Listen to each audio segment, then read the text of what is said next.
Bapak Ibu, usia saya saat ini baru masuk 38 tahun 9 bulan.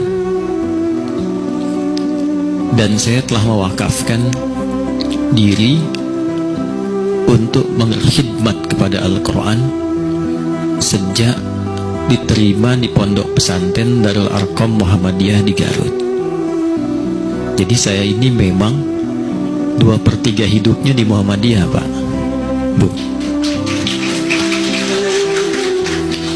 Nah, sejak mewakafkan itu 2 pekan saya masuk, ayah meninggal.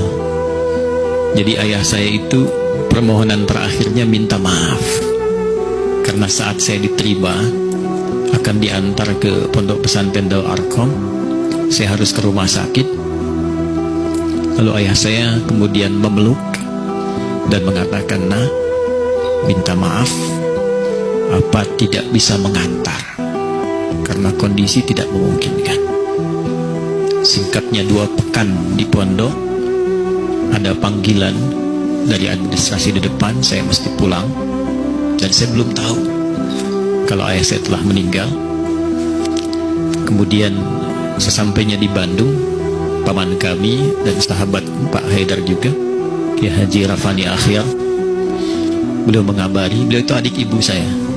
Jadi keluarga kami pun keluarga Muhammadiyah, Pak.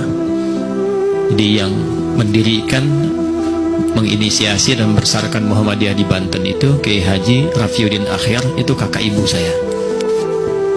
Adiknya Kiai Rafani Akhir itu sekarang di Jawa Barat, itu adik ibu saya persis, dari ibu ke beliau. Beliau sampaikan, mungkin sampai di rumah tidak bisa melihat ayah karena beliau sudah dikuburkan.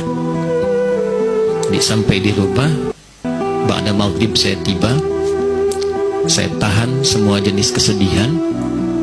Saya temukan ibunda di ruang tengah, saya peluk, saya temani. Saya bermimpi melihat ayah mengenakan kemeja yang masih jelas terngiang saat ini, hanya dada saja, Pak. Besoknya saya masuk ke kamar beliau, dan di situ saya temukan kitab-kitab yang memang beliau ajarkan secara langsung, tak pernah diperkenalkan kitabnya. Dan diantaranya itu yang diajarkan di Darul Arqam, saya hanya terpusat pada 1 mushaf saja. Saya bawa ke ruang tengah, saya menghadap ke kiblat. Mushafnya Hasbi As-Siddiqi, warna biru waktu itu.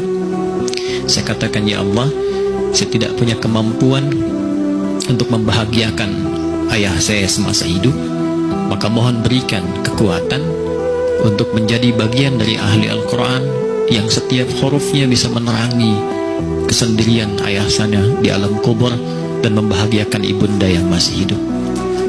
Saya mencoba membaca, itu lisan tak berhenti, Pak. Terus baca sampai air mata mengalir. Begitu saya berhenti, saya baru sadar ternyata apa yang saya bacakan itu semua sudah ada dalam kepala saya dan tak mau keluar. Ayatnya, nomornya, posisinya, peta Qurannya, sampai terjemahannya. Dan berkahnya ketika ke Darul Arqam kembali, itu alhamdulillah ada tugas hafalan, tanpa diduga Allah bantu, selesai. Berkahnya sampai saat ini, kalau saya mendengar, melihat, atau ada orang bertanya, itu tanpa diminta Qurannya keluar, Pak. Jadi dari tadi sambutan Mas Denny, Prof Haidar, Pak Anwar, saya temukan tiba-tiba muncul ayat-ayat Quran itu yang keseluruhannya itu adalah refleksi perjalanan baik dari Persyarikatan Muhammadiyah, Suara Muhammadiyah khususnya, yang memang ayatnya spesifik disebutkan dengan menggunakan kata Muhammad saja.